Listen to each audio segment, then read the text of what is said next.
Hey guys, so I'm sorry I was not in class this morning. I had an emergency call and we've been really short-handed.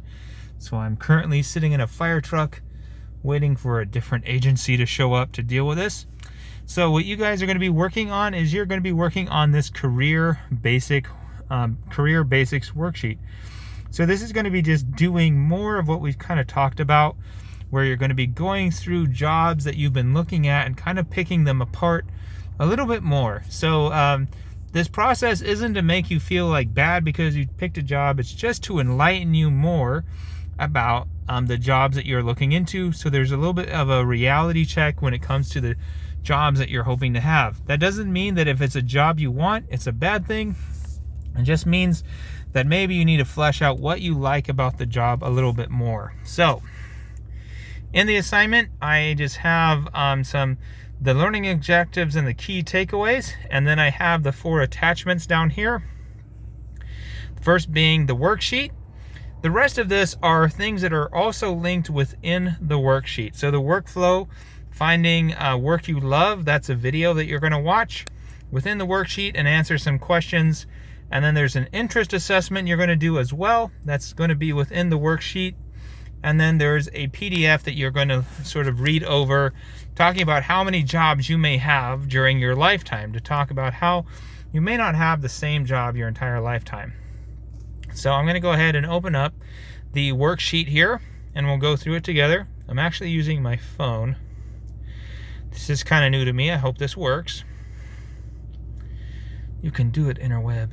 There we go.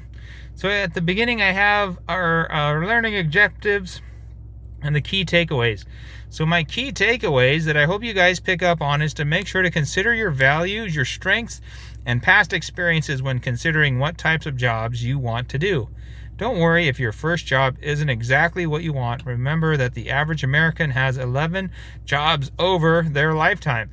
And next week, we're going to be talking about a different facet of this. It's important that you know what you want in a job.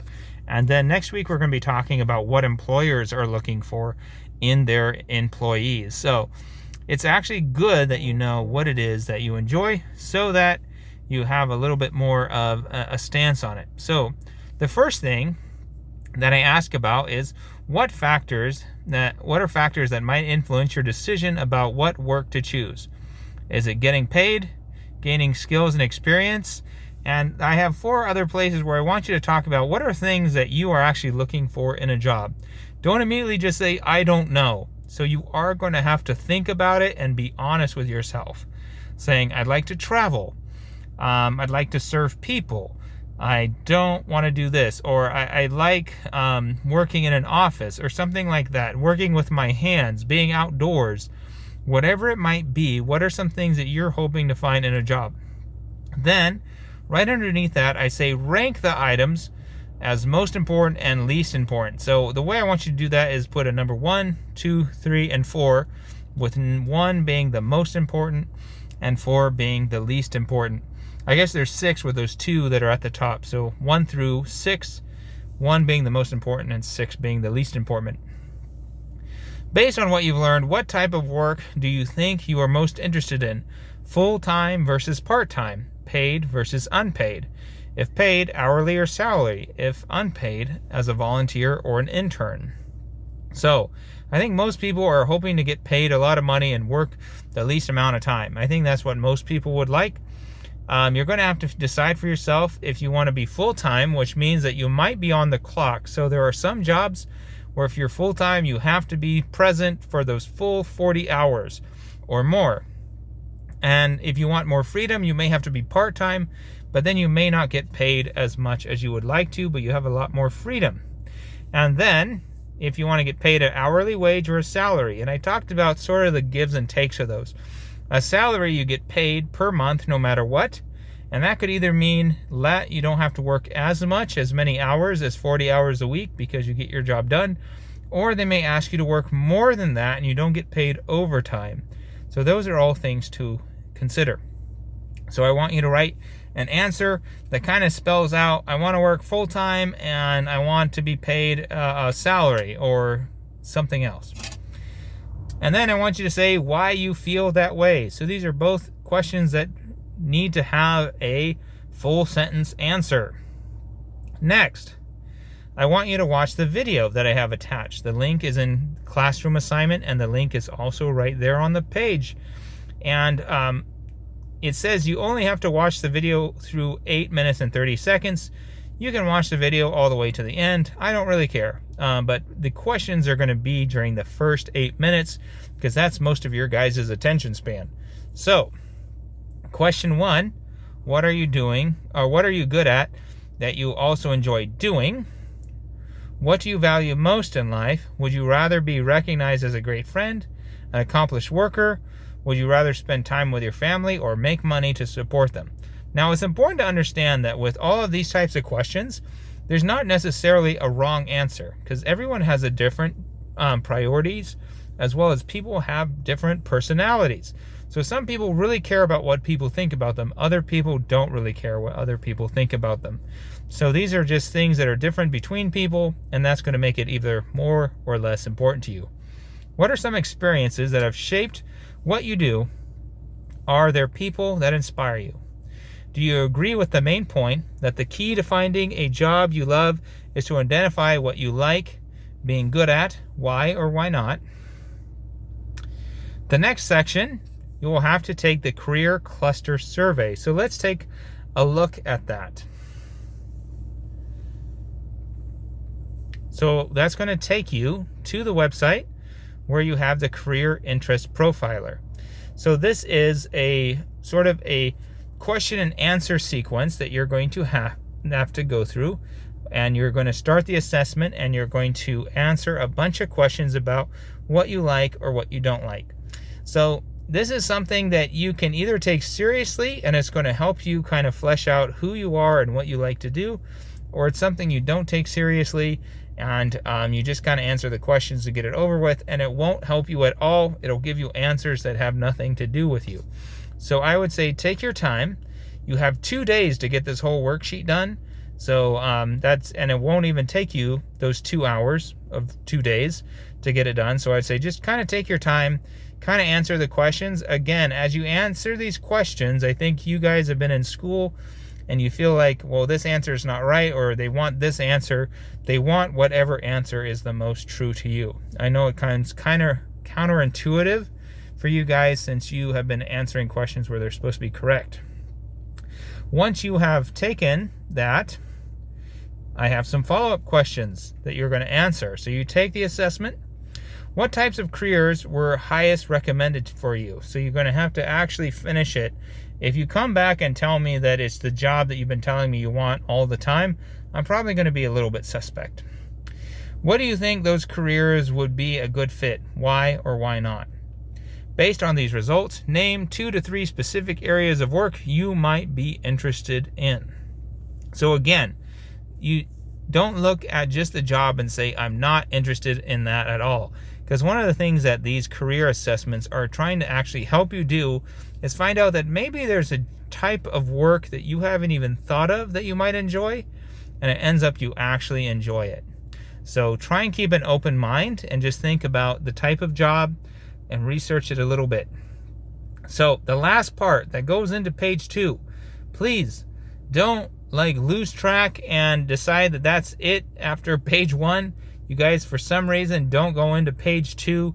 Oh, it's actually page 3, but you give up halfway through an assignment, and your grades are going to show that. If you don't answer a bunch of questions, I'm going to give you a percentage grade. So make sure you answer all the questions. So the next thing that you're going to look at, the next section, I have you referencing this PDF. In this PDF, it's going to be talking about how many jobs you're going to be having during your lifetime. As soon as it opens.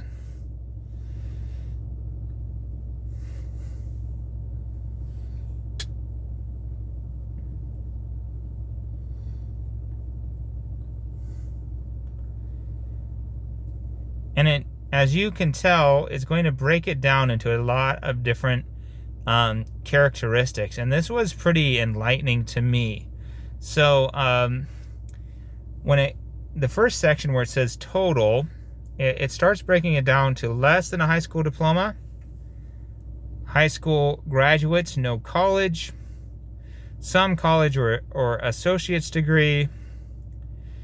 Bachelor's degree or higher. So what you're going to notice is that as you go along, there's, depending on the percentage, so that the numbers down here are a percentage, and at the top it says 11 to 14 jobs, 15 or more jobs. And then it breaks it down to men, women, white people, non-Hispanic men, white women, black. It just goes through all of it, so you can get really particular into the type of person that you are. So the job market really gets broken down. It's something that a lot of people study, but really what you want to get to is how many jobs are you going to hold. So it seems like across the board, and the thing that I'm really trying to get through on this one is that when it comes to less than a high school diploma, you're going to have about 12 jobs during your lifetime. High school graduates, about 11. The others, about 11. So one extra job if you have less than a high school diploma. Now, but you guys have been learning like how much more money you make going from job to job, and especially with more education. So you will be moving from job to job in your life no matter what. Boy, I could tell you the story. I've had so many different jobs. But at the same time, money should be increasing. And when it came to the rate of pay, that really had to do with my level of education. So once you kind of look that over, I have 3 last questions that you're going to answer. Regardless of education, how many jobs will the average person have during their lifetime? It's about 11 to 12 jobs. Looking at people of your own sex, race, and anticipated education level, what percentage have less than 8 jobs in their lifetime? What percentage have more than 8 jobs during their lifetime? How do these statistics affect your thoughts about getting your first few jobs in high school and college? Now, question 2 is going to be the one where you really have to kind of dig through the data. So you're going to have to figure out which one of them has less than 8 jobs in their lifetime, which group, which subset, because there probably isn't that many. And when it comes to have more than 8 jobs, it's probably going to be a lot of them. So you can just write that, the rest, basically. But you're going to have to flesh out which one of these groups stick to their jobs the longest. And then the last question, which is again just a reflection question that you have to answer. So that is the assignment that you guys have to do. Again, we have the worksheet attached to the assignment. We have the video attached, the interest assessment link, and then that PDF is linked as well. That's going to be due next Sunday night, or this coming Sunday night at midnight. So you have to have it done before class is the idea. All right, I'm sorry I wasn't at class, but I will post this video so you guys can watch it as well. All right, thank you. Bye.